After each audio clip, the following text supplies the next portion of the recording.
नमस्कार, मैं हूं मृत्युंजय कुमार झा। शाम के 5:30 बज चुके हैं और अगले आधे घंटे तक आपके सवालों का सबसे बड़ा मंच तैयार है। अगर आपने कमोडिटी में ट्रेड किया है या फिर नया ट्रेड करना चाहते हैं, जानना चाहते हैं कि आपके लिए कहां पर कमाई के मौके हैं, तो आप सवाल पूछिए।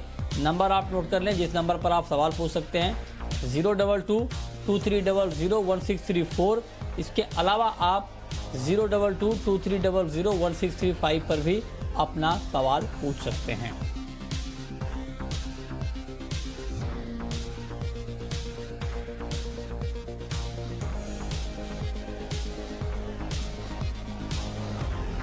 और आज हम सबसे पहले बात करेंगे चांदी की, क्योंकि चांदी की कीमतों में ज़बरदस्त तेज़ी आई है और MCX पर चांदी का भाव 69,000 रुपये के पार इंट्राडे में चला गया है। 2,000 रुपये तक दाम इंट्राडे में बढ़ चुके हैं और अंतर्राष्ट्रीय बाजार में $26 के ऊपर भाव। तो एक बड़ी तेज़ी एक बार फिर से चांदी की कीमतों में आती हुई दिख रही है। तो क्या इस बार की तेज़ी लंबी टिकेगी या एक बार मार्केट फिर से करेक्शन के मूड में आएगा, गिरावट के मूड में आएगा? इसी पर हम पहले बात करेंगे। और आज हमारे साथ 3 खास मेहमान जुड़े हैं। हमारे साथ भार्गव वैद्य साहब हैं, BN वैद्य एसोसिएट्स के। हमारे साथ सुनंद सुब्रमण्यन हैं, चॉइस ब्रोकिंग के, और अजितेश मलिक हैं, रेडिगर ब्रोकिंग के। आप तीनों का बहुत बहुत स्वागत है। भार्गव जी, क्या ये मान लिया जाए कि चांदी में लंबे समय वाली रैली शुरू हो गई है या अभी शॉर्ट लिव्ड है? नहीं, चांदी में मैं थोड़ा कॉशियस ही चलूंगा, बिकॉज कोई भी रैली, जिस तरह की रैली अभी हुई है उसमें करेक्शन आ सकता है। जी हाँ, आप एकदम लर्नेड कॉल लेके एक अपसाइड में भी एक्सपेक्ट कर रहा हूँ यहाँ से, मगर बेस मेटल माइंस सब चालू हो गई और बाई प्रोडक्ट के हिसाब से चांदी का सप्लाई बढ़ गया, तो एक बहुत बड़ा करेक्शन आ सकता है। तो चांदी में थोड़ी रैली रहेगी, बट कॉशियस रहे और रिटेल इन्वेस्टर को दूर रहना चाहिए। ये प्रोफेशनल्स की गेम है, उनके पास ही छोड़ दीजिए। बहुत बढ़िया आपने बताया कि रिटेल इन्वेस्टर को चांदी से फिलहाल दूर रहना चाहिए, इसमें एक बड़ा करेक्शन भी आ सकता है। तो आप कह रहे हैं कि यहाँ पर रिटेल वाले ना आए ट्रेडिंग के लिए, तो ये ज़्यादा बेहतर है। तो भार्गव वैद्य साहब, अगर डीप करेक्शन जिसे आप कह रहे हैं कि एक बड़ी गिरावट आ सकती है अगर माइन में यहाँ पर कामकाज शुरू होता है, तो आपके हिसाब से किस लेवल तक भाव आ सकता है? भाव वापस आपको 52-55 लेवल तक आ जाएगा, इन केस नॉर्मल सब बेस मेटल की सप्लाईज आ गई और थोड़ा भी एक नॉर्मल हो सकता है। आज भी ऐसे देखिए, आप फिजिकल मार्केट में एक चेकिंग करेंगे तो बाइंग सेलिंग डिफरेंस काफी रहता है। जो एक्सचेंज में ये इश्यू नहीं आता है, मगर फिजिकल मार्केट में जब भी बाइंग सेलिंग डिफरेंस आपको लगे कि 1,000 रुपये से ऊपर हो गया, तो समझना कि मार्केट नॉर्मल कंडीशन में नहीं है। और आज में ये डिफरेंस 2-3 हजार का है। अच्छा, तो इसको जरा सा सर और आसानी से थोड़ा आप समझाएं कि ये बाइंग सेलिंग डिफरेंस का मतलब क्या हुआ है, जरा और अगर डिटेल में आप समझा पाएं तो। मींस आप आज एक सिल्वर डीलर है सराफा बाजार में, और मैं आपके पास आता हूँ, तो मैं आपसे खरीदता हूँ, तो आप समझिए मुझसे 70,000 लेते हैं। तो मैं वापिस आपको जब बेचता हूँ तो आप वो उसे मुझे कितना पैसा देंगे? नॉर्मली 1 किलो पे बहुत कम डिफरेंस रहता है। वो लोग एक ज्यादा डिफरेंस नहीं होना चाहिए, जैसे आप एक्सचेंज में देखते हैं, उससे 100-200 रुपया ज्यादा रहेगा। मीन्स मैं एक अच्छी क्वालिटी का 30 किलो का बार की बात कर रहा हूँ। आज ऐसी स्थिति आ गई है कि अगर आप खुद जाएंगे लेने के लिए, तो आपको समझिए कि 70,000 पड़ा, और वही चीज आप बेचने को जाएंगे और या अरे मेरे से गलती हो गई, ज्यादा आ गया, मेरे को बेचना है, तो एक इमीडिएटली आपको शायद कोट 65 भी मिल सकता है, 67 भी मिल सकता है। तो वो लिक्विडिटी जो मार्केट में है फिजिकल में नहीं है, और बाइंग कंफर्ट किसी को नहीं है, बिकॉज सामने वाला भी डरता है कि हाथ में मेरे रह जाएगा, क्या भाव जाएगी। तो वो एक डिस्कम्फर्ट इंडिकेट करता है। भार्गव, नहीं, ये आपने बहुत महत्वपूर्ण बात बताई, लेकिन क्या ये आपको लगता है कि ये कहीं ना कहीं एक तरह से एक गड़बड़ी भी है? एक मतलब इसको गड़बड़ी भी इसलिए कह सकते हैं कि भाई आपने अगर जिस भाव पर बेचा है और जो मार्केट प्राइस है, जब आप बेचने जाते हैं तो वो उस भाव पर नहीं लेते हैं, तो क्या ये एक मोनोपोली भी है? क्या एक जानबूझकर भी इस तरह से किया जा रहा है? वो मैं नहीं कहूंगा। जैसे आपने जो वॉलेटिलिटी लास्ट 1-2 दिन में देखी, जिस तरह से सुबह और शाम में 10% निकल गए, तो सामने वाला आदमी भी क्या करेगा? उससे अगर लिक्विडिटी होगी, माल बिकता होगा, तो वो आपको भी पैसा देता है, उसे कुछ ज्यादा रखने का शौक नहीं है। ये एक मार्केट कंडीशन है, क्योंकि सिल्वर एक डिफिकल्ट मेटल है मूव करने के लिए, स्टोर करने के लिए, और इमीडिएट लिक्विडिटी आज की तारीख में इतनी नहीं है, तो फिर ये कंडीशन आ जाती है। मैं खाली ये इसलिए कहना चाहता था कि कोई भी रिटेल इन्वेस्टर ना समझे कि मुझे आराम से मैंने ले लिया, मेरे को बेचूंगा तो इतने पैसे मिल जाएंगे, या मार्केट नॉर्मल है। ये मार्केट नॉर्मल नहीं है, इसका ये इंडिकेशन है। नहीं भार्गव जी, ये आपने बहुत मुद्दा महत्वपूर्ण छेड़ा है, इसलिए मेरे पास बार बार सवाल आ रहे हैं मेरे मन में कि ऐसे में तो लोग इन्वेस्ट करने से ही डरेगा कि मान लीजिए मैं आज का जो भाव है, मान लीजिए 68,000 अगर पकड़ के चलें आप चांदी का, और मैं अगर ये मान के चल रहा हूं कि हमने 68,000 पे खरीदा है चांदी, और जब 75,000 भाव जाएगा तो बेच देंगे, और 75,000 का जब भाव हुआ जिस दिन मार्केट में, जब बेचने गए तो पता चला कि आपको 68,000 का भाव ये ऑफर कर रहा है, फिर तो इन्वेस्टमेंट का कोई फायदा नहीं हुआ ना। ये फिजिकल इन्वेस्टमेंट में ये एक रिस्क है आज की तारीख में, क्योंकि मार्केट नॉर्मल नहीं है। अगर ये कोविड कंडीशन नहीं होती, पूरी लिक्विडिटी होती, तो कोई प्रॉब्लम नहीं है। तो जब भी आप कोई भी मार्केट स्टडी करते हैं, तो वो फिजिकल आदमी का बाइंग सेलिंग डिफरेंस पूछ लेंगे, तो आपको भी आइडिया होगा क्या हो रहा है। ये तो सभी चीज में है। इसलिए जिसको एक्सचेंज में काम करना है उनको ये प्रॉब्लम नहीं है, वो पूरा पैसा भर के एक्सचेंज में काम करे, तो मुझे बिल्कुल डर नहीं है। और अनफॉर्चुनेटली ETF जैसे प्रोडक्ट इसमें अभी तक अपने रेगुलेटर्स ने क्लियर नहीं किया है। अगर सिल्वर में ETF होता तो इन्वेस्टमेंट अच्छा रह जाता था, मगर वो नहीं है। तो दूसरे सब ये एक फ्लैट से तो बहुत अच्छा है कि आप बेचने जाए तो कोई ग्राहकी ना मिले, ये बिक तो जाएगा ही। नॉर्मल कंडीशन 1 महीने में हो जानी चाहिए, मगर ये अभी जिस तरह से रैली हुई है, और जो ये वीक का रुझान रहा है सिल्वर का, और मार्केट कंडीशन जो है, उस हिसाब से ये चीज है। इसलिए मैं एक रेड फ्लैग कर रहा हूँ, और आई थिंक मैं आपके प्रोग्राम में काफी टाइम से बोल रहा हूँ कि अगर ये 60,000 के ऊपर जब भी चांदी क्रॉस करती है, मुझे एक डेंजरस टेरिटरी लगती है। रिटेल इन्वेस्टर संभल के चलना चाहिए, या तो आपके जैसे के प्रोग्राम देख के काम करना चाहिए, या एग्जिट कर लेना। ये आपने बहुत डिटेल में बताया है सर, आप बने रहे। आपने बहुत महत्वपूर्ण बात बताई है, काम की बात, जो रिटेल इन्वेस्टर को खास करके जानना चाहिए। अब सुनंद, हमने तो आगे की बात कर ली, लेकिन आज के लिए मान लीजिए इंट्राडे में कोई अगर ट्रेड लेना चाहे चांदी में, और इस वक्त MCX पर चांदी का भाव है 68,000 के आसपास, 1,300 रुपए की तेजी अब रह गई है, क्या किया जाए इस भाव पर?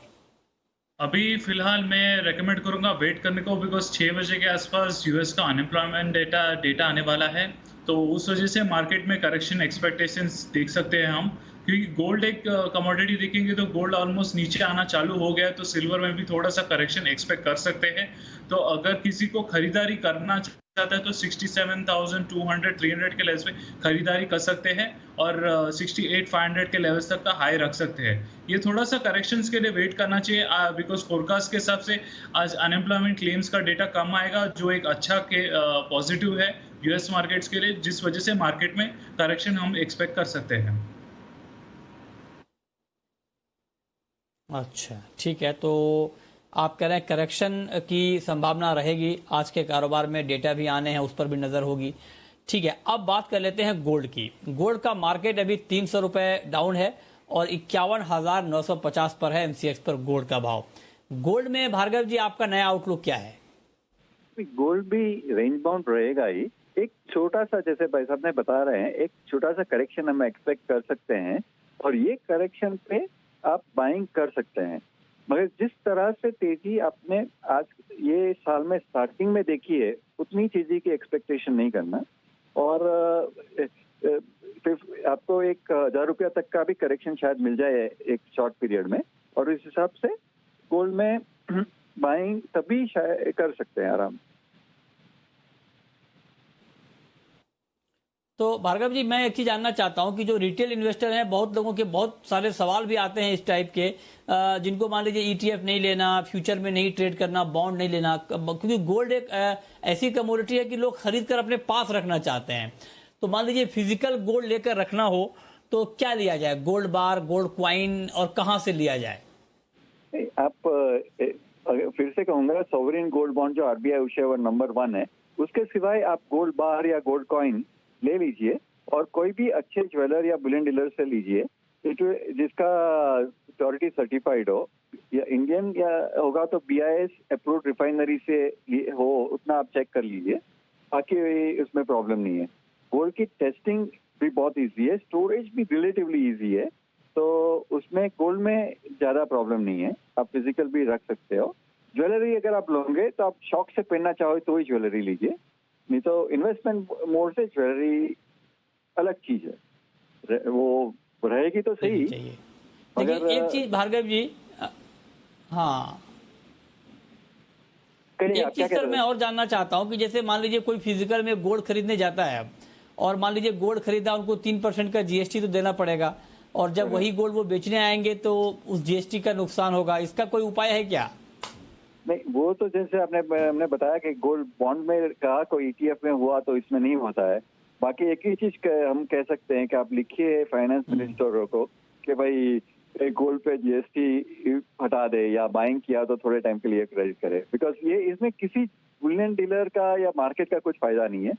आप उसमें कोई भी प्लानिंग नहीं हो सकती। सॉवरेन बॉन्ड बच जाएगा, ईटीएफ में बच जाएगा।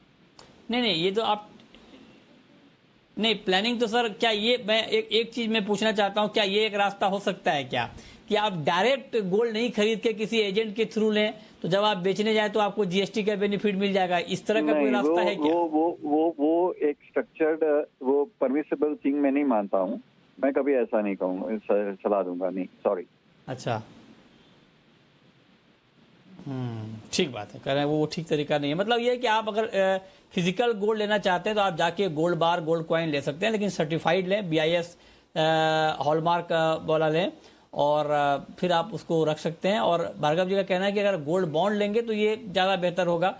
सर ये बताइए कि 51-52 हजार के भाव पर गोल्ड खरीदना चाहिए क्या? इन्वेस्टमेंट के लिए ठीक है क्या? 60 हजार का लेवल हम देख लेंगे ईयर एंड तक, उसमें कोई बदलाव नहीं आया है? आप 51 हजार पे गोल्ड लेंगे तो वो प्रीटी रिजनेबली ओके होगा, और ईयर एंड तक थोड़ा कंजर्वेटिव में पहले से था। मैं 60 हजार से थोड़ा नीचे हूँ, मैं 56 to 58 के रेंज में हूँ। ठीक है, 58 भी तो कम नहीं है ना। अच्छा, कुछ लोग आज सर, कुछ लोगों के ऐसे फोन आए कि वो कह रहे हैं कि मैं 51-52 हजार पे गोल्ड खरीदना चाहता हूं और मैं 4-5 साल 7 साल रुक सकता हूं, तो क्या 75 हजार का टारगेट ध्यान में रखें? वो पूछ रहे थे मेरे से, मैं तो बता नहीं पाया उनको, तो आप क्या कहेंगे? नहीं, मैं नॉर्मल इकोनॉमी, वर्ल्ड इकोनॉमी थोड़ी नॉर्मल हो जाएगी ऐसा मान रहा हूँ, तो आप डेफिनेटली 4-5% का एनुअलाइज रिटर्न देख सकते हैं, जो आपके एफडी से करीब होगा या बेटर होगा। एफडी से शायद बेटर हो जाएगा। अगर वो बॉन्ड लेंगे तो उनको 2.5% इंटरेस्ट मिलेगा, तो एफडी से। अच्छा, एफडी से नहीं, 5% तो सर, अच्छा बॉन्ड लेंगे तो आप कह रहे हैं 2.5% इंटरेस्ट और प्लस थोड़ा जो अप्रिशिएट होगा, लेकिन वैसे तो 5% या उससे ज्यादा ही एफडी में भी मिल रहा है, तो सिर्फ एफडी के बराबर मिलेगा सर? गोल्ड में तो लोग ज्यादा मुनाफे के लिए आ रहे हैं। अभी थोड़ा ज्यादा मीन्स, अगर नॉर्मल कंडीशन हुई तो एसबी 4 साल में एफडी के आजू बाजू रहेगा, और आप एसबीआई का और सभी बैंक का लेके कंपेयर करेंगे, आप सेफ इन्वेस्टमेंट से कंपेयर करिए, तो उनका इंटरेस्ट एफडी रेट 5% से कम है। बिल्कुल। अच्छा, एक चीज और, आपने बड़ा एफडी का जिक्र किया, कुछ लोग ये भी जानना चाहते हैं कि आप बताइए, गोल्ड के इस मूव में लोगों का माइंडसेट बहुत बदला है। कुछ लोगों का ये सवाल है कि लोग म्यूचुअल फंड में पैसे लगा रहे हैं, किसी का एफडी है, अब वो ये पूछ रहे हैं कि क्या म्यूचुअल फंड से पैसा निकालकर गोल्ड में लगा दें, क्या एफडी से निकालकर गोल्ड में लगा दें? आप बताइए उनको क्या जवाब दिया जाए? अगर एक पोर्टफोलियो को आप बैलेंस करना चाहिए, अगर आपके पोर्टफोलियो में गोल्ड की जो वेटेज है वो 15% से कम है तो निकाल के उसमें डाल दीजिए। अगर उसकी वैल्यू 15-20% से ज्यादा है तो गोल्ड से निकाल के दूसरे एवेन्यू में डालिए, एफडी या चीज में। मगर कोई भी चीज का ज्यादा है, कोई भी एक इन्वेस्टमेंट क्लास में इन्वेस्ट करने की सलाह नहीं देनी चाहिए। तो आपके पोर्टफोलियो में 15 से 20% गोल्ड हो तो आप गोल्ड में रहिए, उससे कम है तो गोल्ड ले लीजिए, ज्यादा हो तो एग्जिट करिए। अच्छा, ओके, इससे बढ़िया राय आपको, मुकम्मल राय गोल्ड पर कहीं मिलेगी नहीं। इसलिए हमने बार बार और बहुत सारे सवाल पूछे, आपके मन के सवाल पूछे जो आपके जहन में इस वक्त हैं कि गोल्ड में कितना पैसा लगाएं, कहां लगाएं, क्या एफडी तोड़कर लगा दें, क्या म्यूचुअल फंड से निकाल के लगा दें। इन सारे सवालों के जवाब भार्गव जी ने दिए हैं और इनका कहना है कि आप पोर्टफोलियो को एक बैलेंस बनाइए। 15%, मान लीजिए आपका 15% जो आपका एलोकेशन है वो गोल्ड में होना चाहिए, और अगर 15% है तो आपको एफडी तोड़ने की जरूरत नहीं है, म्यूचुअल फंड तोड़ने की जरूरत, वो चलने दें अपनी जगह पे, और गोल्ड में। लेकिन ऐसा नहीं कि पूरा पैसा आप निकाल के गोल्ड में लगा दें। 15% का एलोकेशन आपका गोल्ड में होना चाहिए, और बाकी जो इन्वेस्टमेंट के विकल्प हैं वहां पर भी आप इन्वेस्ट करते रहें। बहुत शुक्रिया भार्गव जी आपका डिटेल में ये सारी बातें बताने के लिए। अब इंट्राडे ट्रेडर के लिए सुनंद आप बता दें कि इंट्राडे ट्रेडर को गोल्ड में क्या करना चाहिए। देखिए, अगर हम गोल्ड करें तो गोल्ड में अच्छा सेलिंग का मौका दिखाई दे रहा है। अभी भी 52,000 के लेवल्स पे आप सेलिंग कर सकते हो, और नीचे करीबन 51,500 51,300 तक आप रख सकते हो। जैसे मैंने पहले भी कहा था, अभी भी अनएम्प्लॉयमेंट क्लेम्स का जो डेटा आएगा वो काफ़ी पॉजिटिव एक्सपेक्टेड है, जिसकी वजह से मार्केट में और करेक्शन देखने को मिल सकता है। इसके साथ साथ एक और बात बताना चाहता हूँ कि यूएस का जो 10 ईयर्स का जो बॉन्ड यील्ड्स है वो काफ़ी जीरो के लेवल्स के ऊपर काफ़ी ऊपर की तरफ रिकवरी दिखाई दे रहा है। तो ये एक क्लियर फैक्टर है कि जो गोल्ड में और करेक्शन हमें देखने को मिल सकता है। और इसके साथ साथ जो डॉलर इंडेक्स है, जो डॉलर इंडेक्स को भी काफ़ी स्ट्रेंथ मिलेगा अगर अनएम्प्लॉयमेंट क्लेम डेटा में भी काफ़ी अच्छा रिकवरी दिखी, तो जिस वजह से मार्केट में काफ़ी अच्छा सपोर्ट मिल सकता है। तो ओवरऑल देखा जाएगा तो गोल्ड में सेलिंग का राय दूंगा मैं। 5,200 के लेवल्स पे आप सेल 52,000 के लेवल्स पे आप सेल कर सकते हो। 52,300 जो आज का जो हाई है वहाँ पे आप स्टॉप लॉस रख लीजिए। अगर आप टारगेट रखना चाहते हो तो 51,300 तक आप टारगेट रख सकते हो। ठीक है, अब शुरू करते हैं सवाल जवाब। पहला सवाल है चौथाराम का, जोधपुर से। पूछिए चौथाराम जी। साहब नमस्कार। हेलो नमस्कार, पूछिए सर। कल गवार गम के लिए क्या होगा? जी, नीचे पूछिए, खुलेगा सुन या रहा ऊपर? हाँ सर, गवार गम नीचे खुलेगा या ऊपर खुलेगा? कल के लिए क्या होगा? सवाल यक्ष प्रश्न आपने पूछा है। बताइए अजितेश जी, क्या होगा कल ग्वारगम में? देखिए, ग्वारगम ग्वार सीट जो है बारिश से बहुत ज्यादा प्रभावित होता है, और पिछले वीक तक अगर हम देखते हैं तो ग्वारगम करीब 7,000 का लेवल आ गया था सितंबर कॉन्ट्रैक्ट। और जहां तक ग्वार सीट का सवाल है, सितंबर कॉन्ट्रैक्ट 4,200 तक काफी तेजी आई थी, क्योंकि नॉर्थ वेस्ट इंडिया में करीब 20% बारिश कम हुई थी। लेकिन पिछले 2-3 दिनों से वहां पे अच्छी बारिश हो रही है, और आने वाले दिनों में भी बारिश होने की संभावना है। तो फिलहाल आज जिस तरह से मार्केट डाउन हुआ है, करीब 4,000 के नीचे जैसे गुआर सीट बंद हुआ है, और गुआर गम भी काफी लो लेवल पे बंद हुआ है। मेरे ख्याल से कल थोड़ा सा नीचे ही खुलना चाहिए। हालांकि गुआर गम में अगर देखते हैं तो 6,150 के आसपास तक टारगेट रह सकता है सेलिंग में। उसके बाद 6,100 6,050 का एक बहुत अच्छा सपोर्ट है, वहां से फिर बाइंग एक्टिविटी शुरू हो सकती है। और जहां तक गुआर सीट का सवाल है, मेरे ख्याल से अगर आप सेल करते भी हैं तो 3,880 3,900 का एक सपोर्ट है। 4,000 के नीचे आ गया है, और ऊपर में अगर ये 4,040 4,050 ब्रेक जब तक नहीं करे, मेरे ख्याल से बारिश से थोड़ा सा दूर रहना चाहिए। मौसम चेक कीजिए, बारिश अगर होता है नॉर्थ वेस्ट इंडिया में, स्पेशली राजस्थान में, तब मार्केट थोड़ा सा करेक्शन मोड में रहने की उम्मीद कर सकते हैं। ट्रेंड अभी थोड़ा सा वीक है। ठीक है, तो पूरा बारिश का खेल है।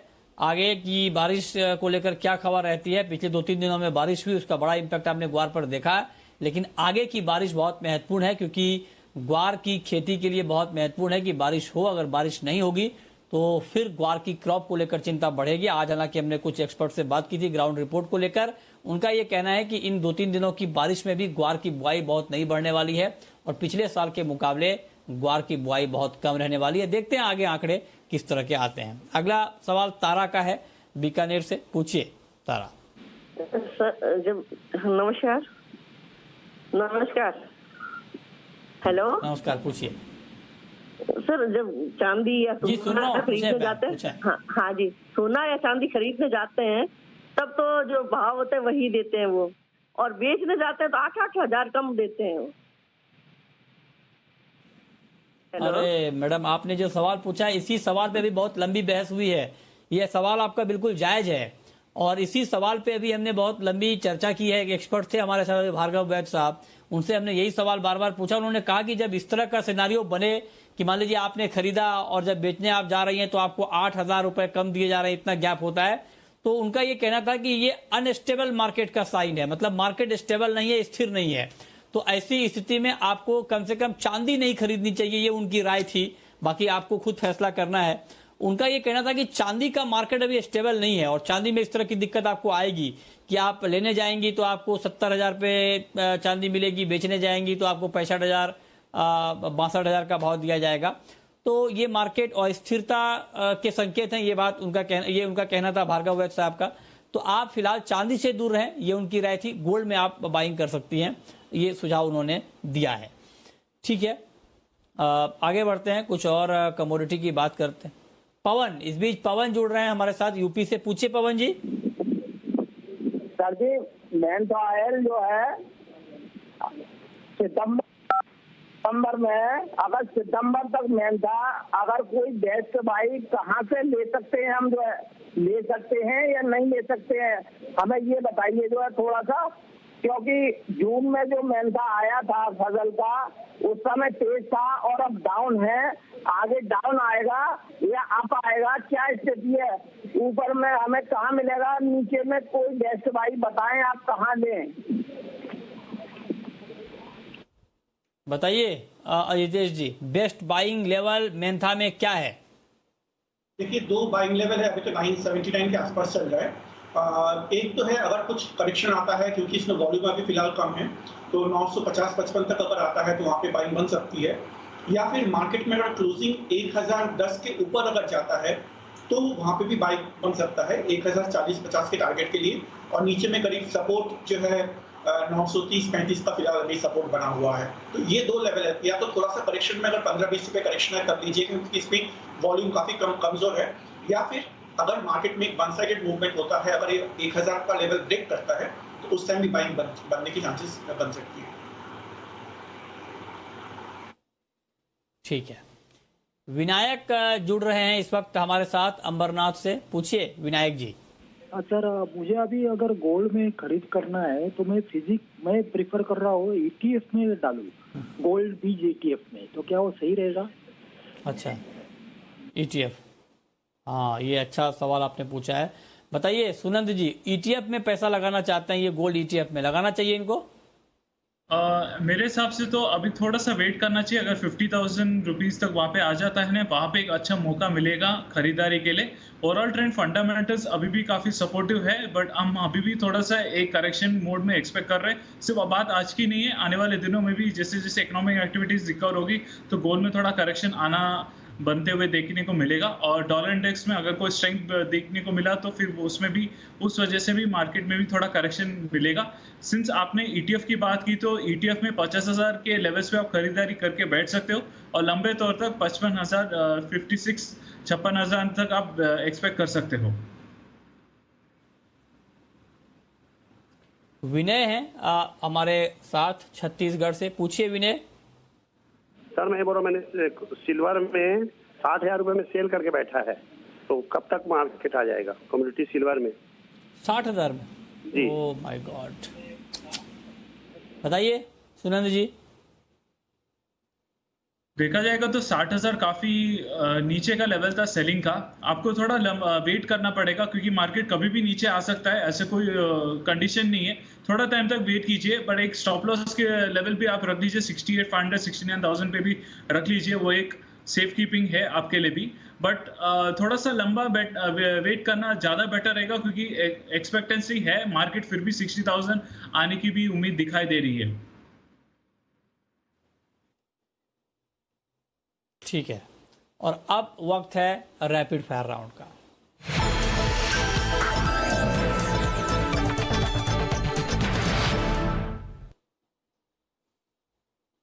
अजित सुनंद जी, आपकी पहली रैपिड फायर कॉल।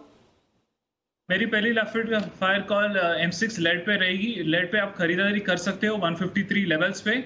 अगर आप टारगेट रखना चाहते हो 157 पे आप रख सकते हो। अगर आप स्टॉप लॉस मेंटेन करना चाहते हो 151 पे लेवल्स पे रख सकते हो। आपकी कॉल।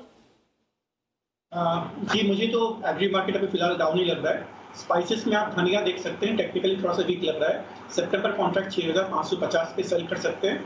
6660 का रेजिस्टेंस है, स्टॉप लॉस है, और 6350 का बहुत मेजर सपोर्ट है। वहां पे अगर आगे एग्जिट हो लेना चाहिए, प्रॉफिट बुक कर लेना चाहिए।